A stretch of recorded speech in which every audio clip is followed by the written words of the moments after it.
we don't trust somebody until we feel like they understand us. Mm-hmm. Leaders come in and persuade. Mm-hmm. We try to get people to trust them by, this is a great deal, we can do this, and they'll get persuasive about it. But the head is not going to believe something until the deeper aspects of the person feel like, well, I don't know about what you're selling yet until you know, what do I need? Well, Dr. Cloud, I've been waiting a long time to have you on the podcast. It's a great honor to have you with us. Well, Reverend, I'm glad to be here. If you can go the doctor route, I'm going the Reverend route. All right, route. Henry, glad to have you on the podcast. I am going to hold up your book for our audience because I got to read the manuscript before this book came out, and I knew when I was reading it in the very rough draft form that it was going to be very special and helpful. The title is Trust. The subtitle is When to Give It, When to Withhold It, How to Earn It, and How to Fix It When It Gets Broken. This is a book that will be very, very, very helpful to our podcast community. If you've never read any of Henry's books before, I don't know where you are. I think you've written, 40 books, maybe 20 million copies sold. They likely would have heard of Boundaries, which is kind of a bestseller, Integrity, many other ones. But I'm so thankful for your work on trust. And I want to ask you a bunch of questions about this, but in the spirit of the Leadership Podcast, I'm curious about your leadership journey. You consult a lot of leaders now. Was there a time in your life when you recognized that you had the gift of leadership, you led others, or you had unique insight into leadership? I remember the day I knew I wasn't one. When I was, the kids got old enough, you got to get them into the van in time to go to school.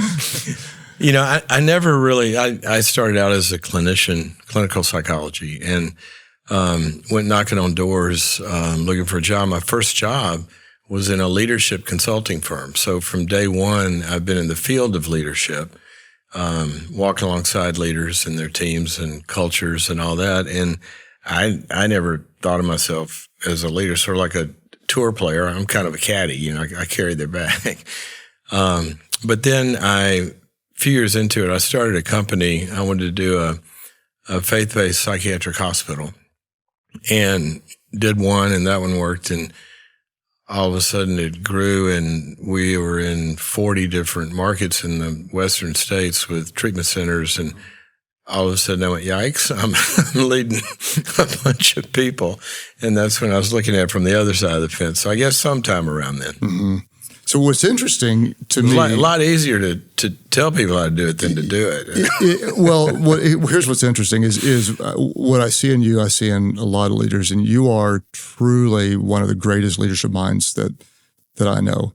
And you help more of the top leaders than just about anybody that I know. And yet you are hesitant to say that you're a leader. And even in your language, you said, I started them at the clinic, and then I had 40 cities. And so we're like, you just look up one day and, But that doesn't just happen, right? You don't go from 1 to 40 without having some leadership insight, some intuition. You're the expert. Skin knees. Yes, exactly. So I'm going to ask you this as the expert. Why is it that some leaders are hesitant to call themselves leaders? I think that there are broadly that you find a couple of different groups. There are people that aspire to be leaders, and there are people that do stuff, and all of a sudden they're creating some kind of value, and there's stuff going on around them, and then they find themselves in leadership roles, and then they find out that they've got a whole second career that they never planned on. Mm-hmm. Somebody's good at marketing or finance or technology, and they're just good at it, and they're creating value. And all of a sudden, they find themselves leading a team or a department, and now they got a second career, and they have to get into this thing called leadership. And I think, a lot of us, it wasn't not like politicians who were running for office. You're just trying to do stuff. Mm-hmm. And so probably a lot of people just never really thought that was their job until they found out. You better be aware that it is, and you do have to study it. One of the reasons that I love GLN and the whole world of leadership development is literally people at any level quickly better find out they do have two careers. They got whatever vertical they're in or field they're in or, organization or industry, but they are also in the field of leadership. And it's a discipline. You got to study it. It is. And so I want to just reiterate what you said in case somebody wasn't paying close attention. But if you're good at anything and you start to create and add value, then you're going to need additional people. And so you may be an artist or you may be a marketer or you may be an inventor. But if you're good at it, then at some point you have to be good at leadership, or your lack of leadership becomes the lid to any kind of progress. You will never scale anything by yourself. Maybe an infection, but right. And you consult some of the best leaders in the world. Would you say that everyone can grow in their leadership? Yeah, I'd say absolutely. I mean, if they're conscious and, have their wits about them. I do think it's like anything else, Craig. I think that, there's this question, are leaders, born or they're made? I don't know. Was Tiger Woods born or made? Obviously, look at the talent. A little bit of both. But as he says, you got to work it out in the dirt. Right. And it really, really requires a lot of work. And you can become, one little snippet can change the way somebody walks into an executive team meeting and they got that sentence in there and, oh my gosh, I got to think about that. I never thought about that before. You can learn. But the other thing is that I would say, behavior change neurologically, it takes wiring to do that. So they've got to be able to be in some process, like building a muscle. You wouldn't know anything about that, but you got to work at it. Right. Just kidding. It's just like the muscle man over here. It's it's camera tricks. You've got to have the awareness, right? You have to take the workshops. You got to read the books and all that. But I'm a competitive golfer and I can watch a video on a golf swing, but then you got to go on the range. Right. And then you've got to have focused attention on what you just learned about, something, bringing it up in real time. And then there's got to be a deliberate practice of the new behavior and a process with all sorts of relational feedback and support along the way. That builds new circuitry in the brain. And information doesn't do it alone, but it's hard to do it without the information. So it's a process. Right. And you said it earlier, and then you kind of answered what I was going to ask next, but you said you have to study it. And so I was going to ask you what appears to be an obvious question, but how do you study it? And you started to kind of even go there, that it's not just knowledge, but it's a real hands-on application of the knowledge. And then you stretch your muscles and you renew your mind. You're not going to do this well without other great people around you. That seems to be a key ingredient. So if you were going to go through and you're coaching me, I'm a new leader, and say, I really want in the next year to 18 months, I want to throw as much weight behind growing in my leadership as I can. What would you say are the elements that are going to help me propel forward the fastest? Well, I think it's probably good, to have a little bit of a map in mind of what you're trying to build. So if you're trying to grow as a leader, and if you are just starting out, I wrote a book called Integrity, and a metaphor in there is about a wake. Fantastic book, by the way. Must read, yes. So when a boat goes across an ocean, it leaves a wake behind it on two sides. A leader leaves a wake behind them. When they move through a company, a department, an industry, they leave a wake behind them. Now, they either look like Katrina and leave a wake of destruction, or they look like great leaders and leave a great wake behind them. But there's two sides to that wake. One side is the results. Did the mission get accomplished? Do we have anything to show for it? Do we gain market share? Do we gain, in the church world, reach more people, feed more homeless people, whatever it is? Leaders are judged by their results. But if you have a one-sided wake, you're in trouble, because the other side of that wake is the relationships and the people. If they're left out bobbing up, down, bleeding in the water like shark bait, that's going to be a short-lived, ride.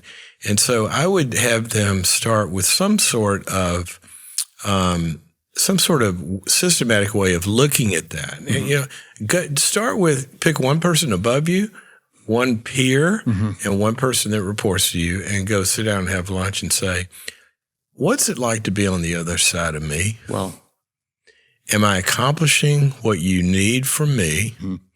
And what's it like to work with me? Mm-hmm. And ask them to be as honest as they can. Now, that's going to give us some subject matter stuff to go. Then we can kind of design a path. But I would say this, that the mistake that a lot of leaders make is they think that leadership is only a discipline of expertise and concepts and principles that they need to know. But you're the one that's got to go out there and do it. Mm-hmm. You're the equipment that's got to pull it off. So as much or more time has got to be spent on your personal growth in some key areas so you can execute all those things you're learning in leadership. Mm-hmm. You just wrote a great book on the way that all of our thinking and a path to change. Well, somebody learns that they got to go cast vision, mm-hmm. right? So now I got to be a vision caster. So I stand up in front of the board or the organization, and I get up, and all of a sudden this little voice in my head says, well, who are you? Mm-hmm. You think they're going to believe you? I mean, you were one of them last week. Well, if you hadn't dealt with the voices in your head, then you can read all the leadership books in the world, but you can't pull the trigger on what you got to do. Or what about measuring results and holding people accountable? What if you're conflict avoidant? Mm-hmm. So leaders can have all the leadership, acumen and knowledge, but if they can't execute it because of our own interpersonal and personal, just dings and wounds and all of that, then it's going to not do well. So I'd tell them to look at both sides. Mm-hmm. I love the question. And when you ask it, it actually made me nervous to picture myself asking it, but what's it like to be on the other side of me? Yeah. Start with your kids. Mm-hmm. If you want a good 360, mm-hmm.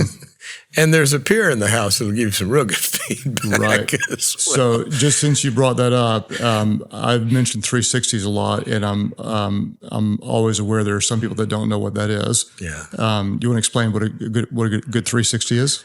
360 degrees is a full circle. Mm-hmm. And so I like to think of it as kind of, a sphere, right? Because as I said, we need to be getting a full circle of feedback mm-hmm. from people above us, peers, and people below us. And here's why. The human personality can get compartmentalized. And you'll have a lot of people that do great with their board. Mm-hmm. The people that report to them love them, mm-hmm. and their peers can't stand working with them. Mm-hmm. You'll have some that are great with their peers, people underneath them love them, and the people above them say they're unmanageable, mm-hmm. and vice versa. So I think we've got to get people around the whole sphere, looking at us. But the other thing is that 360 really is about the whole life. And that's where, because the reality is, Craig, we all know this. What's going on in your personal life? Maybe it's clinical, maybe depression or loss of energy or fear or anxiety or addiction or a habit pattern. That will affect your leadership. Mm-hmm. And on the other side, what's going on at work is going to affect you in those areas. Mm-hmm. And so I like to get a full picture of the whole person's life, mm-hmm. because it's like those little games where you stack the blocks and right. you pull one out. We can get a full picture. So what we'll do in our organization for our top leaders, and it's almost on a calendar, every X number of years, you're going to get a full 360. And so what we would do is people would basically talk about your leadership, your life anonymously. So there's no repercussions if someone says something that you wouldn't want them to say. And you'll have people above you, you'll have your peers, you'll have people below you, and then we'll include sometimes people even outside the organization. Certainly. Family members and such. And stakeholders.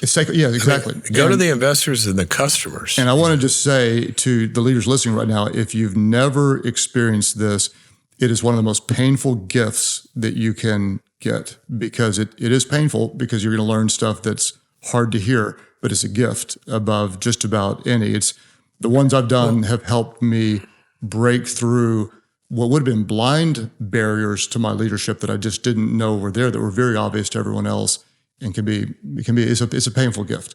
It is a very painful gift, but there's a proverb, a group of proverbs actually, that talks about what a wise person looks like. Mm-hmm. And it says, correct a wise person and they will be better still, mm-hmm. wiser still. Correct a fool and they'll hate you for it. Mm-hmm. And so you can tell a lot about a leader's character by how they utilize. I mean, you just called it a gift. Mm-hmm. I'm a person of faith, so I always think about various verses, and great King David said, if a righteous man strikes me, I will consider it a gift. Mm-hmm. Give me the feedback. Mm-hmm. Let me have it. Mm-hmm. And, if a leader is unfeedbackable, or if mm-hmm. that's a word, you got a problem. Got a real problem. You got a real problem. Yeah, it will be an organizational problem. It will be. It will be, yeah. I want to talk about trust because this is something that we talked about. We both are very close to the Global Leadership Summit. You're one of the most regular speakers because we beg you to come back as often as we can get you. I talked at the summit this year on the idea of trust, and I actually worked on the talk before I read your manuscript because I typically work about a year ahead on a talk, which is hard for some people to believe, but it takes that for me. And I forced myself to get my outline almost done before I read your work because I knew when I read it, I'd want to copy everything. But there's nothing wrong with repeating stuff to the same audience. I knew you're an expert. And what got me before you even wrote on it, I recognized that I knew that society was becoming less trusting of everyone and everything. But post-COVID, it seemed like going back into what I thought would be the normal environment, which was anything but normal. One of the most striking observances is that people aren't trusting as much. In fact, their default is to distrust. And so I want to talk to you first about the why behind the book. And it's probably similar to what I'm saying, but why this message now? And then I want to unpack what you've learned about the theme. Coincidentally, or lack of coincidence, I didn't really time it with the breakdown in trust. It just kind of happened together. So I've been working with leaders for a long time, and I'll usually get called in one of three scenarios. They're doing great. They want to do better. Mm-hmm. The best touring pros have teachers, mm-hmm. or they've identified an issue. Maybe it could be a performance issue, it could be a morale problem, could be a culture thing, and we're doing well. But we want to make this better. This isn't where we want it. Or the third one is there's a crisis. Mm-hmm. Something's about to blow up with a person or the team or the company. And no matter what the presenting problem is, Craig, it is not very long that once you get into it, somewhere you are going to find a breakdown in trust. Mm-hmm. Because trust fuels everything. Mm-hmm. Like I said, you can't try to start a company and then scale it and go open up, another division across the country. You can't be there. Right. So if you haven't picked the right people to trust, you can never scale anything. And the greater ability that leaders have to trust correctly, the greater their ability to scale things. And the lesser ability they have, either they're going to hold on to everything and micromanage everybody and, not let them go do what they do, or they're going to trust the wrong people. Mm-hmm.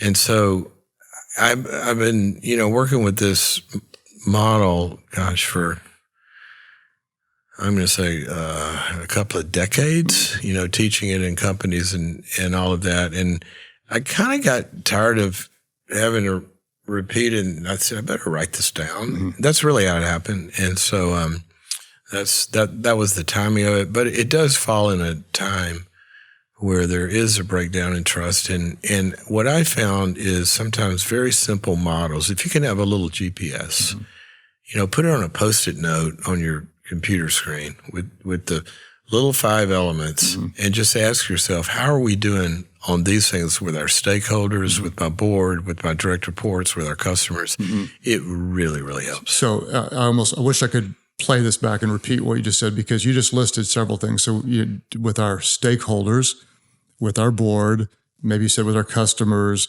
with our team members, we could even say with our family. That's right. And all these things matter. And we may have more of a higher trust factor with one group and almost no trust factor with another. So let's just start with where you were a minute ago. You said in order to scale something up, we're going to have to trust people. So let's say I'm leading a growing something. I mean, unless you got a better option. The people are pretty right? tough. It's absolutely essential. But people will ask me oftentimes, how do I know if I can trust someone? So if we've got 5 qualities on what are those qualities that we're looking for to say this is very likely or very potential or definitely a trustworthy person? Well, it's hard to say definitely. Bad people happen to good people. And I mean, sometimes even the best people get fooled. So I don't want anybody that's ever made a bad hire, because we've all done it, right? Or trusted somebody you found out later you couldn't, to feel bad about that. That kind of comes with the learning curve. I mean, how did Bernie Madoff pull it off with the smartest people in the world for 20-something years? So you are, you're going to get burned somewhere. But just because that's the exception, we can avoid a lot of mistakes if we know what to look for. So what I tried to do with the book was kind of scour the whole world of everything written on trust, from business leadership to neuroscience to neurobiology, psychology, spirituality, all of that. And I always kind of like to do a factor analysis, which is a statistical term where you're looking at 1,000 things, but then they tend to, a lot of them be saying the same thing. They're highly correlated. And so you keep doing that. And it came down to really 5 buckets that you can look at all the stuff on trust, and they kind of fall into these. And so that's where I came up with the elements. And I don't know if you want to. Are you willing to tell us the buckets, Sure. or do I need to send them to Amazon right now? Let's do both. I can't I'll tell you go what, deep into I'll it. make a deal. If you tell us to give us a 5, I will tell people you actually need to read the whole book. Well, the thing about the book is, and in fact, I just had somebody from a national company that people would know call me yesterday and say that what they've done is they've taken it and sat down with their teams and started to, and this is so cool. You go around the table and let's talk about how we're doing in these 5 areas with our customers, with the stakeholders, with our employees. But now let's really look at each other and how well are we doing with each other? And that's where it really gets powerful. And the 5 factors. Well, number 1, we don't trust somebody until we feel like they understand us.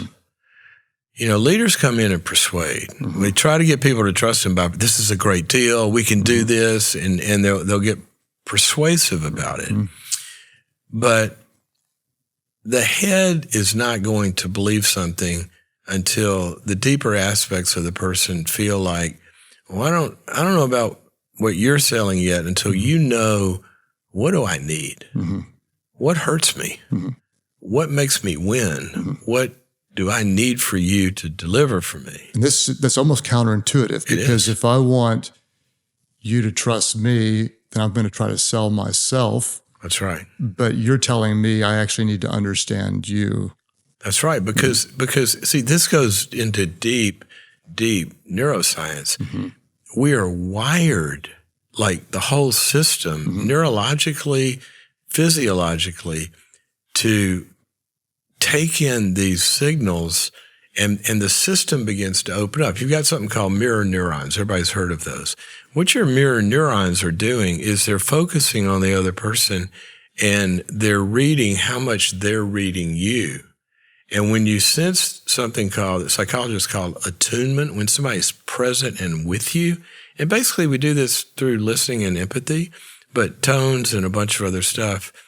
If somebody really, we've all seen people walk out of a meeting with a CEO and everybody goes, how'd it go? And he goes, he didn't get it. Well, what that usually means is he didn't get it because he wasn't trying to really understand what we're trying to tell him. He's not really listening.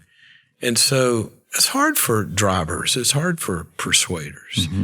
And it's a big deal. I was talking about this one time because it does come down to deep listening. And I was at a leadership event and I was talking about this, and a guy walks up to me afterwards and said, I'm the lead hostage negotiator for the FBI. And everything you just talked about is our entire training program. He said, when we go into a bank, guy's got a bomb strapped to him with a bunch of hostages, walk in and start persuading them, dude, this is a bad idea. You shouldn't have a bomb in here. We don't do that. How did we get here today? How'd we get here today? Tell me how we got here today.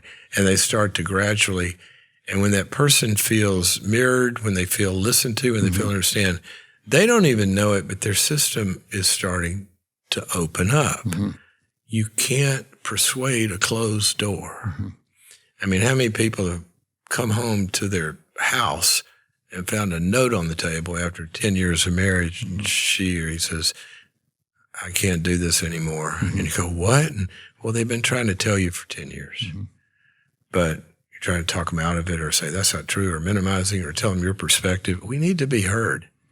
And when you're, if you're running a company, I'll give you a great example of this. I had a company one time that had a big product launch failure in technology. And so we went into a postmortem. They called me in because the whole thing was a mess. And so we got the executive team. You start to dial it back and say, how did this happen? Well, the sales force is out there selling the products that's going to launch in April. And customers are asking, well, can it do that? Yeah, we can build that in. That's not a problem. And they started making promises that they were going to have it built in. They had never listened to R&D to understand what that meant for the other side. And so they come back with all these features. They missed the product launch. And it was a big deal simply because nobody had tried to understand, what do you need from me? And that's where trust starts to happen. I think it's really important. And it took me years to learn that. And by nature, if I don't remind myself of that, I still tend to come in with a me-centered view of building trust rather than a you-centered view. And so I want people to read the whole section, internalize it, because it's really important. If that's one, is that I must be understood to trust. Yeah. What's the second one? Well, the second one is really bad people use empathy and care and understanding to seduce someone and manipulate them. So the second one is they've got to know that your motive is not just about you and what you want. They've got to feel like you are for them.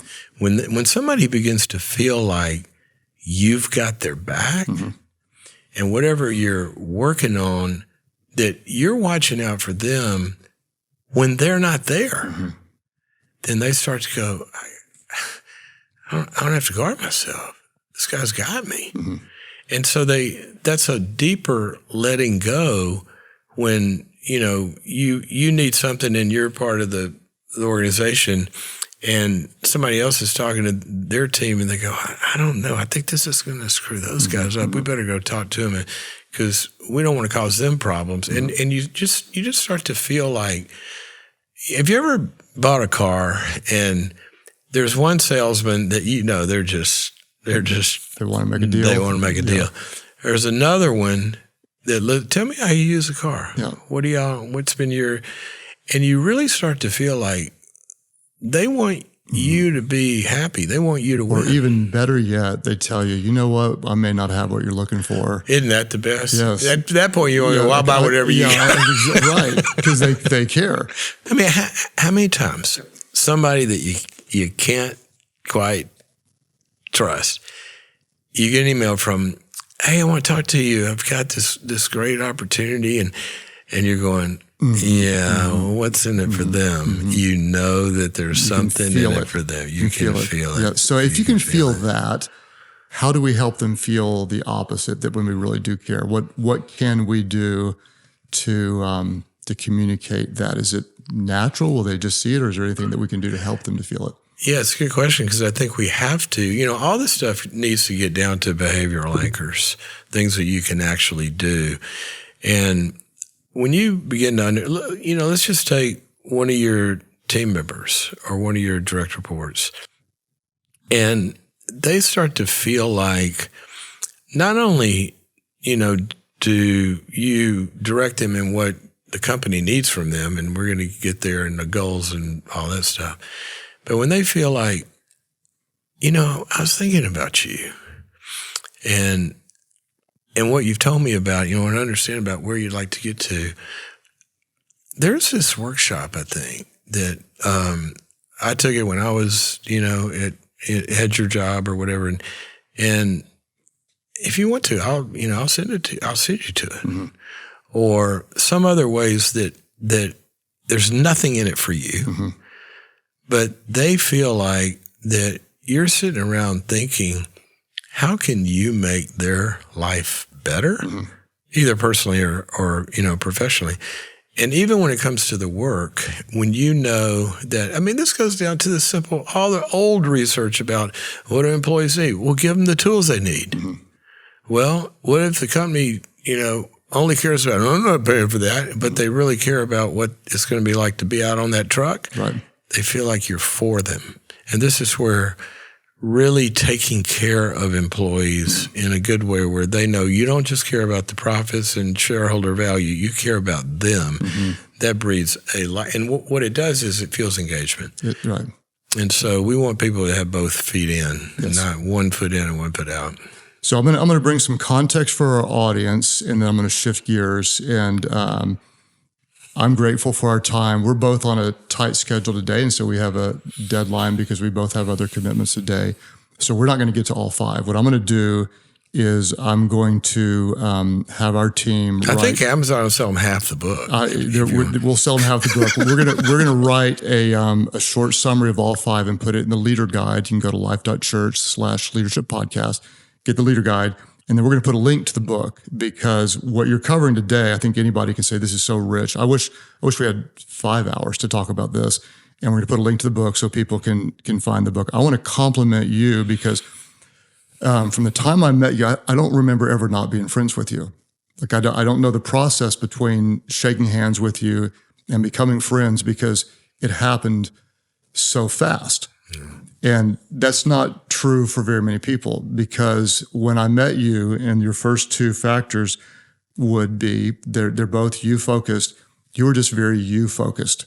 I remember early on you complimenting a talk when I'm looking up to you going, that's Henry Cloud, and you're complimenting a talk, and I remember you said, here's what you did that was right, and you did this, and you did this. It was brilliant. And then you said, very truthfully, which created great trust, you said, and you forgot this part. I did a talk on discipline, and you said you forgot accountability, that you need accountability. If you add that, your talk is full and complete. I went, of course it is. And so you complimented, and then you were truthful, and you added value, and it was amazing. And from that moment, I trusted you. And every time we've been together, you've always been, like even today, how are you? With a very sincere, not just a how are you, but like genuine, like, how are you? Can I help you? And you always have that mindset. That's why it is without any reservation, I want to recommend your books to our community, because you write to serve leaders, and it shows. I want them to get to know you. Every time I recommend a book and someone hadn't heard of you, I think, where have you been? Because you haven't read that. But if there's someone that doesn't know about you and your resources, where can we go to find out more? Well, you want to find out more about what I have. If you go to drcloud.com, specifically, there's 2 digital platforms I have. One is called Leadership University, and that's at LeadU, the letter U, LEADU.TV. You can find it on drcloud.com as well. But that's a modular online leadership development path. It includes exercises and homework assignments, a bunch of stuff that they can find right there on the web. One person can do it. We have entire huge companies that do it. And then another one on the personal growth side is a site called boundaries.me. And I have over 100 courses on there. So we're going to link to those sites on the leader guide and make sure people have access to it. when you're working with, I'm going to wrap it up with this. Normally I'd ask you some bunch of random fire questions, but you're going to get off easy because our time's ticking. Hey, I'll do the shrink thing. Well, that's all our time for today. Before you get to the hard questions. Time is up. I'm curious, when you're looking at and working with leaders today, and without dropping any names, you're working with some of the best known, most visible leaders of highly profitable companies. What is it? Most people would say, what do you see as alarming? What problem are you trying to solve? What do you see today that's actually exciting to you? I see something that's really, really exciting, and that is the great leaders' emphasis on their people. You know, it used to be, the HR was somewhere down the chain, right? They'd report to the CFO or the COO or whatever. And I see more and more leaders having a chief people officer because they see the talent as their most important resource and also a great caring for them. And included in that, the other thing I see is more and more of them really getting into their personal growth because that's where that big delta, Harvard. So the leaders' personal growth, leaders, the team's personal growth, their own personal as growth. well as the first part was. And why does that matter? Well, ask Harvard. They did a gazillion-year study. You get to a certain level, the C-suite or wherever, everybody looks the same. They got the same IQ, same education, same experience, same business acumen, but there's this big delta between the high performers and the others. 90% of that is how the person is glued together. It's not how well they can do technology or whatever it is. It's their makeup, how they're glued together. And they're seeing it and they're working on it and they're spending time and resources on it. And just to be really clear, what does that mean? How are they glued together? What am I working on if I'm trying to get my glue to stick better? Well, way back when I started, there wasn't a such thing as executive coaching and all this stuff. They've kind of lumped it in. I think, it started 20 years ago. Now we call it emotional intelligence and all of that. But basically, what we're talking about is the leader's operating system is it's the software that runs them and kind of the motherboard that runs them.